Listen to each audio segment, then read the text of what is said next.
I have seen massive amounts of players complaining about the PvP in XenoThreat, from streamers, from Reddit, and Spectrum. Even Board Gamer put out a video on it. So here's the question: do we have a PvP problem? My short answer is no, but let's dive a bit deeper and see if we can both figure out where the root of the problem is. Alright, first, let's put ourselves in the shoes of someone that might play solo. You're aware XenoThreat is live. Maybe you've seen the YouTube video CIG released, or perhaps you read it on Pipeline Leaks. You do a quick peep of the RSI website to confirm, yep, it's up and running. Excited to earn the reward of a new set of unique armor, you warm up the launcher and enter the verse. Upon arrival, you're in awe. That Idris is so cool. As you pop out of nav mode, scanning the horizon, you see a couple unfriendly XT ships flying around, with a few players peppered in.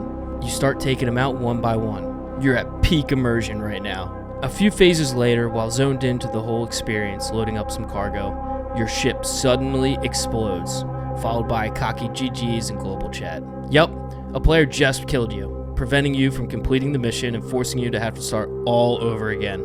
With all the build-up frustration, you turn to Spectrum to see what others are saying. To your relief, others have expressed the same feeling that you share. So you start typing away and theory crafting a way to fix the issue. So how does this fictional person I created propose CIG fix it? Arm assist around XenoThreat? Add 30 UEE Navy ships to shoot PvPers or anyone else that's not playing along with the intended script of how you think XenoThreat should be played? No, none of these solutions work. In fact, no solution this guy could think up would work, for one simple reason. That's because from the start, we are all viewing this wrong. But there is a fix, and it can only be done one way. You see, this player I just mentioned, he mostly plays solo. He's not competitive, he doesn't bother anybody, he's casual. He just enjoys the sights and the excitement that Stanton brings. He expects he'll be able to do whatever and go wherever without consequences. His main goal is completing the mission, a mission that tells him where to go and what to do. It's quite simple, he's just following the script, and nowhere in his plans does he expect to die from some asshat who decides to shoot the ship he was on. He is uncomfortably reminded that this is an MMO. Okay, so we've established that any idea that this guy will bring to the table will not work, and that's because his game loop is different than others. Now, I respect all game loops, even griefing, but this guy's only thinking about his game loop. Let's open it up a little bit. In regards to XenoThreat, listen to this clip from Board Gamer and tell me if you pick up on anything. When someone PvPs though, and sort of gets involved effectively on XenoThreat's side, they're taking up a slot of someone that could have been helpful, and then you need to take some of your manpower away from trying to complete this to defend against that PvPer as well. Take some of my manpower away to defend against the PvPers as well. You see, Board Gamer views this as a negative, but I see it as a fun variable that promotes unique custom gameplay. XenoThreat should not be done solo, just like Jumptown. This is an open world game. Anything could happen. The reason you're complaining is because you can't do it solo. Hell, you're even struggling doing it in a group. I know this because I see it in Discord chat, Spectrum, and Reddit. You are only complaining because at any time someone could come along and prevent you from doing it, interrupting the mission that you set out to do, and that makes you mad. Big events like JT and XenoThreat are the only true dynamic events, because there is no script telling you exactly how to complete it. You complete it however you want. It's up to you and your group to figure out how to do it right. And this is the problem. You have people in one game loop that think it's a solo PvE mission, and you have another game loop that plays it completely different. So there has to be a compromise somewhere. Before we discover a compromise, let's just take a step back for a second. Could you imagine if CIG came out with Jumptown 3.0 and you unlocked the new armor set upon completion? People would riot. Every PvPer and their mother would be there. And we all know the reason people are getting mad over this XenoThreat thing is because there is a reward attached to it. All of a sudden, out of nowhere, PvP is the problem. Well, why is that? Think about it for a second. There are more PvPers now than ever. PvP is fun. It's the game loop that never dies. It's not scripted. Every day is different. Every interaction is different. Yeah, you can be a Bob and cargo trade every day if you want, but that gets boring. It's the same old, same old. And what just happened recently? Alpha 3.23 with the addition of masterminds. This is the truth. We're finding more and more new players coming to AC. We're finding new PvP orgs popping up and trying to make a name for themselves. And we're finding day oneers coming to the game only because they saw piracy or combat on YouTube, not because they saw Astropub on Twitch deliver cargo. But the most important reason why the PvP stock is increasing is because it's easier.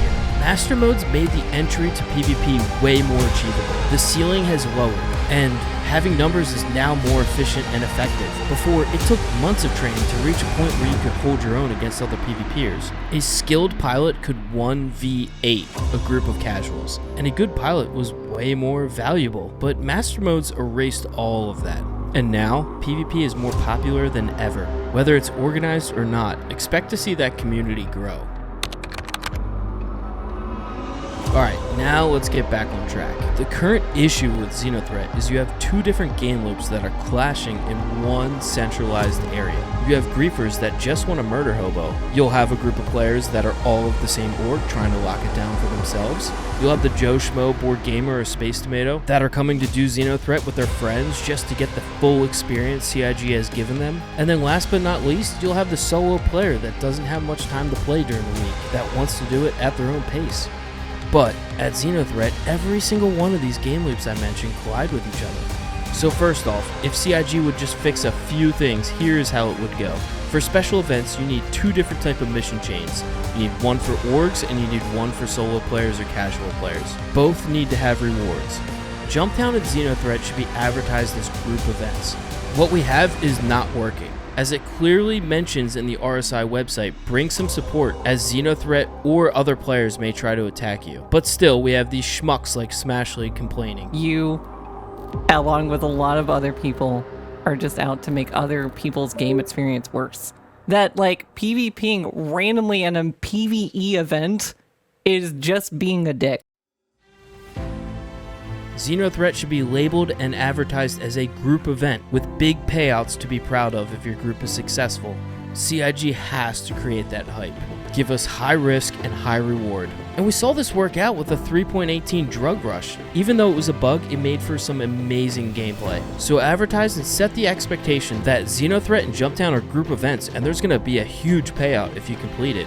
And as for the casual players that just want to take part in something cool, be told where to go and what to shoot, well, just give them a unique PvE mission chain. But there has to be rewards for that too.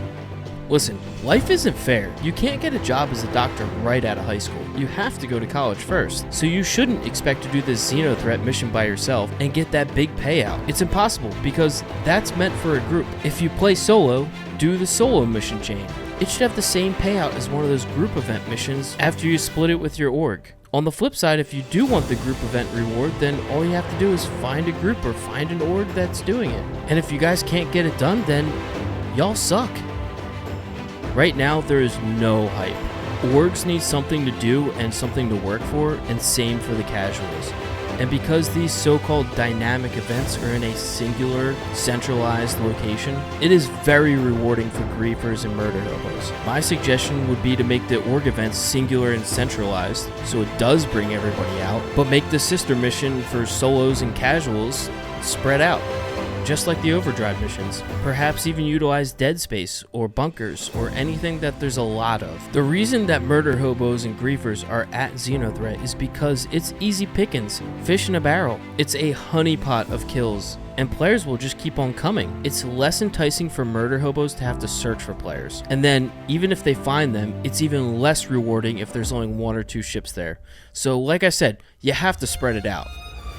To sum it all up, you have missions that are for orgs or bigger groups, and then we have missions for the casuals and the solo players. So in the end, whatever game loop you do enjoy, there's a mission set for you, and both are equally advantageous. CIG needs to set the expectation. It's an MMO. That's the best part about it.